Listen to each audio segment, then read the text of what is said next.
Weapons in Ready or Not are simply superb. The sound design from the firearms are loud, sharp, and deafening. Suppressors are adequately loud. The sound of the brass hitting the ground beneath you is often overlooked, yet a very meaningful inclusion. I love the blast and report of the rifle so much it almost feels a crime to consistently run suppressors on all of my firearms.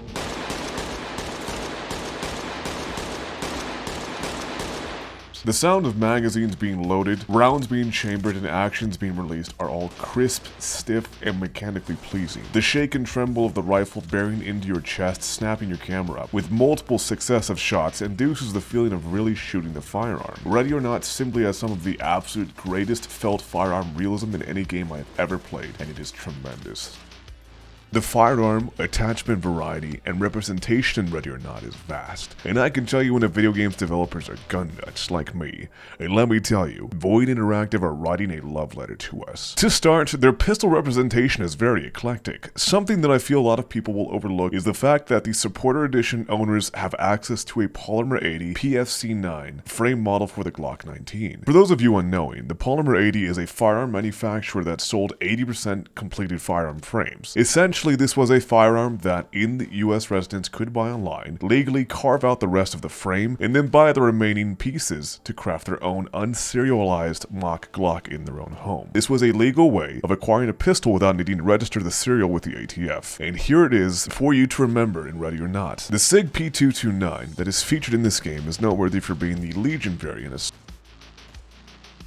Moving on to the pistol caliber carbines, we see three different variations of the H&K MP5 series. The most noteworthy one would be the MP5 chambered in 10mm, a round not often represented in many video games. They've also decided to feature the Knight's Armament handguard RAS-2 affixed to the MP5 10mm and the MP5 A3 versions. Although I am very excited by these firearm attachment representations, there's no reason why tri-rails can't feature both a weapon light, PEC-15, and a foregrip. Strangely, for how accurate the developers are, they've mislabeled the MP5 A4 as an MP5 A2. Also, where's the HK slap? Void Interactive have included many different pistol caliber carbines, but these stuck out to me as being the most noteworthy among them. For our shotguns, I absolutely love the inclusion of the Wilson Combat souped up Remington 870. You'll find their CQB model of shotgun available for use, of course. We have our Benelli represented as well, with even more exciting Benelli M4 which we can affix a micro red dot on. And now, let's get into the meat and potatoes. The auto-loading rifles. Normally, it would be more formal to start this review off by mentioning just how goddamn many Armalite rifle platforms we have to customize. But I'm gonna skip right ahead to the Arsenal SLR 107 UR, the short-barreled fire-breathing dragon. This is no Norinco, Izmash, or Romanian AK. This is it. The Arsenal of Bulgaria, finished in Nevada to avoid importing costs, brand of AK, and I am in love. The Bulgarian beast is here and we can do any number of modifications with it. The developers have decided to remove the ribbed stock handguard and throw on an Ultimac AKS-74U rail, a Stormworks scope mount adapter on the rear sight, and an aftermarket trigger, pistol grip, and muzzle device. Their inclusion of this AK carbine in their game is an impressive show of knowledge and respect for firearms. Granted, sadly this is the only AK in the game, but it is enough to satiate a Slavaboo like me. In terms of large caliber battle rifles, we only really get one option, the DS Arms SA-58 FAL Operation Specialist weapon. Personally, I love this gun, and the inclusion of the DS Arms SA-58 FAL is amazing. It's easily one of my top 3 favorite rifles in the game. An interesting note is that if you stick the ATAC R 1x12 scope on the rifle, it'll be mounted onto a Geisley rail. In keeping with the larger calibers, Brownell's BRN 180 S300 Blackout short-barreled rifle is also included under the name ARN-18. Now, I can tell you right now, the guys at Void Interactive are definitely AR guys. Not including the 300 Blackout, there are 5 different AR models represented in the game, all from different manufacturers and all with different little details. We have the HK416 or the GA416, a carbine with its direct impingement system clearly visible. They've added an old school Colt Mark 18, complete with a Lewis machine tool stock. Knight's Armament also makes another appearance with the SR16. Using a standard length 16-inch barrel, the SR16 stands out as being one of the few non-carbine length ARs in the game. Any inclusion of Knight's armaments in any game blows me away and makes my inner gun nut happy. For those of you ignorant to the significance of Knight's armament, it was a company that Eugene Stoner joined after leaving Colt. Its fingerprints are all over nearly every firearm produced by them since 1990 to his death. What's special about the SR-16 is that it is the successor to his very own SR-15, a rifle that he had made where he updated the inner workings of his original AR-15/M16 design.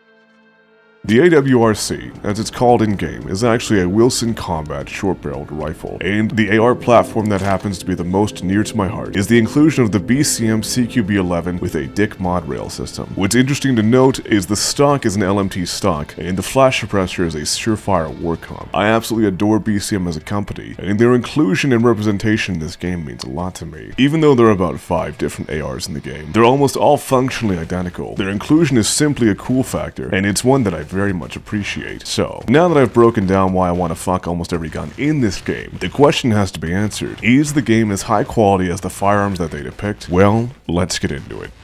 Ready or Not, an intense FPS tactical shooter made by Void Interactive. Ready or Not has been in development since June 2016 and in Steam Early Access for over a year. Ready or Not has made meaningful updates to their game, including overhauling their already impressive lighting system, adding new weapons, full mod support, and optimizing old levels while adding new ones. The developers have been hard at work for this game, and it is apparent. However, after 7 years in development, I would expect this caliber of updates from this game.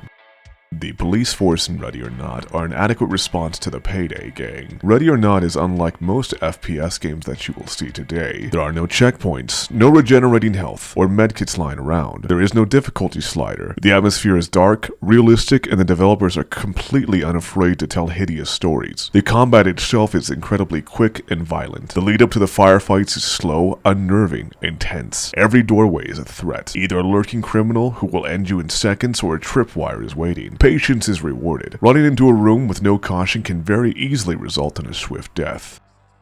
Your character is outfitted with a plate carrier on his chest and shoulders, a rifle, and various other gadgetry that might come in handy. You take slow, lumbering steps, and where there would normally be a sprint button is actually a button to make your steps quieter and slower. RON's decision to make running not a part of the game is interesting. Most of the time when you play co-op games, regardless of how tactical or stealthy or punishing the AI might be, inevitably, seasoned players end up sprinting through the entire mission, tearing up targets and rushing through various objectives. This is not the case in Ready or Not. Your body armor will negate incoming rounds and act as a second chance when taking fire. However, instead of just brushing off 1 or 2 rounds, healing up and getting back into the fight, in RON, getting shot leaves you immediately concussed, staggered, and makes identifying the threat and returning fire difficult. You can customize your kit by choosing which weapon, gadgets, or other tools you would like to prioritize your carrying capacity for. This was useful for me, as I opted to not carry any pistol ammo and stick strictly to my primary. Never once during my 20+ hours of play did I miss my pistol. You have 4 other bot AI with you. They act as meat shields that occasionally are clever enough to follow orders. These officers, your squad, are AI teammates that you can choose to outfit with highly customizable firearms and specialized gadgets to get the full versatility out of their kit. The AI, though competent, has occasional rough patches, namely navigating tight corridors and narrow entranceways. The AI can oftentimes get hung up on itself, come to a complete standstill, and block you from getting around. This makes searching small rooms especially annoying, because the AI will mindlessly follow you into shallow rooms like a lost puppy, and then proceed to make getting out of the room an absolute pain in the ass. It made me very haphazard in searching of narrow rooms, as I wanted to get in and then get the fuck out before my AI locks me in there. This can be alleviated by telling them to wait outside for you, but this puts you at a disadvantage of not having them with you if the room you searched is actually larger than what it appeared from the doorframe. Also, you have to recall your AI, leading to a lot of micromanagement, leading me to another area of where the game suffers: collecting evidence.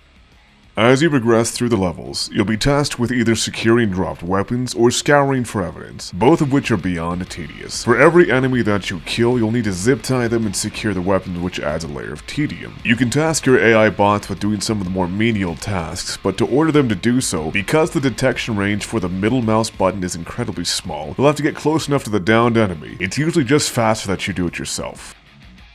The missions themselves are not without significant issues. The most common game mode that is available on all stages is called Barricaded Suspects. This is a straightforward game mode where you're tasked with subduing all the threats, securing all the civilians, and sometimes finding a few random items around the map. This game mode has a few problems, primarily finding suspects. More often than not, I'll easily find and dispatch all of the threats on the map, and then spend the next 5 to 10 minutes walking around, checking every little nook and cranny, trying to find the last silent hostage who's just standing around. There's no quick way to find them, no hints or HUD icons. Just walk around until you see them, cuff them, and go to the next level.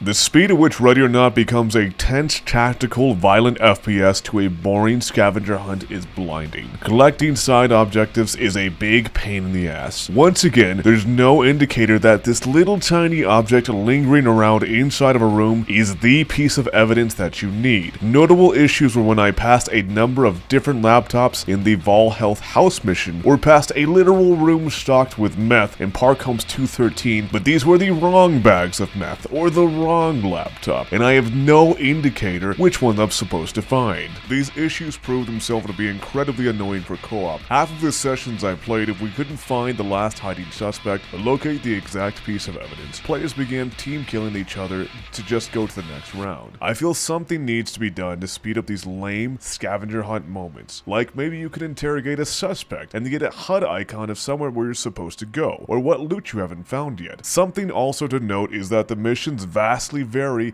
in how many enemies you have. A common complaint I had was that I felt like the enemy count should have been doubled for nearly every mission.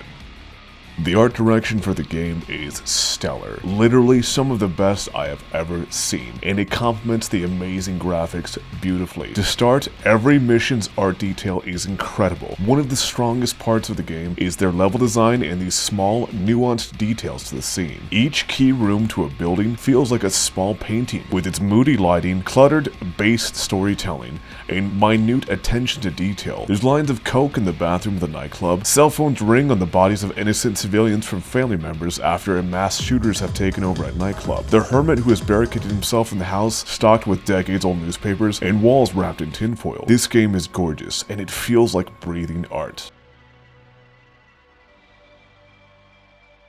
So, what's the replayability like? Well, not great. Not every mission has different game modes unlocked for them. And although things like tripwire placements, civilian and hostile locations, certain doors being locked or unlocked are all randomized, it still feels like more or less the same mission. When I did it once, doing it again didn't really add much. Maybe if each mission had the game modes available, it would be different. But as it is right now, you'll likely experience everything in about 20 hours of play. There's talks of a multiplayer mode being added down the line, but we're almost 7 years deep into the development. If it's not being made alongside the core game, I'd say you're better off getting that multiplayer itch elsewhere. Ready or Not is a co-op experience through and through. The mod scene will definitely keep this game afloat with new maps and weapons. It'll add meaningful content and should definitely be factored into the overall review of the game. The mod community for Ready or Not are passionate and have been embraced by the developers. This is exactly what I like to see when it comes to handling a modding community. For the price of $40 US, Ready or Not is a worthwhile game. Do not go in expecting the quality of a $60 or $70 game. Ready or Not is $40, and for the $40 price tag, you get a lot of content. If you have friends and you're a fan of tactical FPS games, or you're looking for something that'll fill the void of the SWAT series, you have found it. Ready or Not delivers a great deal at the price, and considering the relatively small development team, they've focused in the right areas. I want to see this game succeed, and I want to see what the developers have in store. But once again, 7 years in early access is a bit too long for me. Either shit or get off the pot.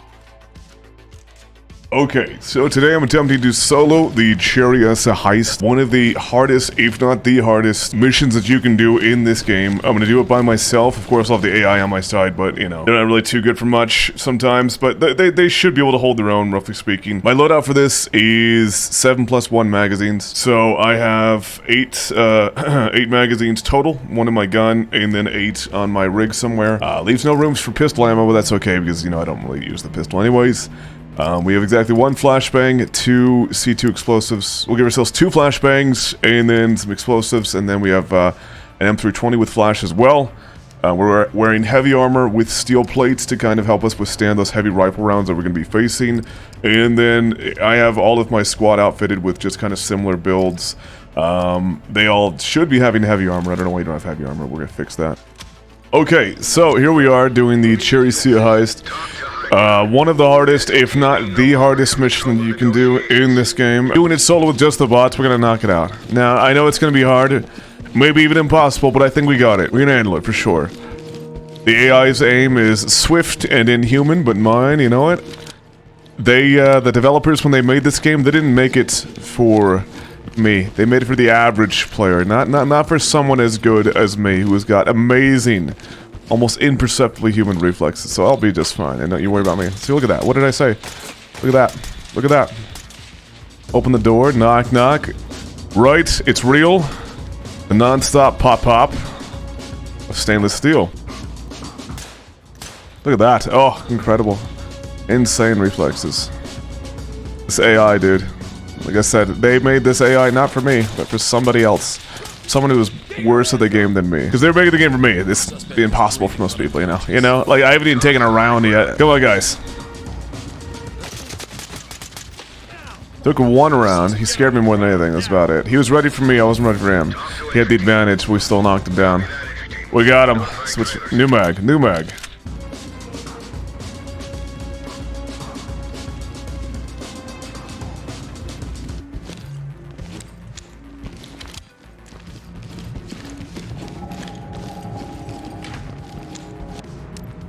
Through the door and clear. All right, copy that.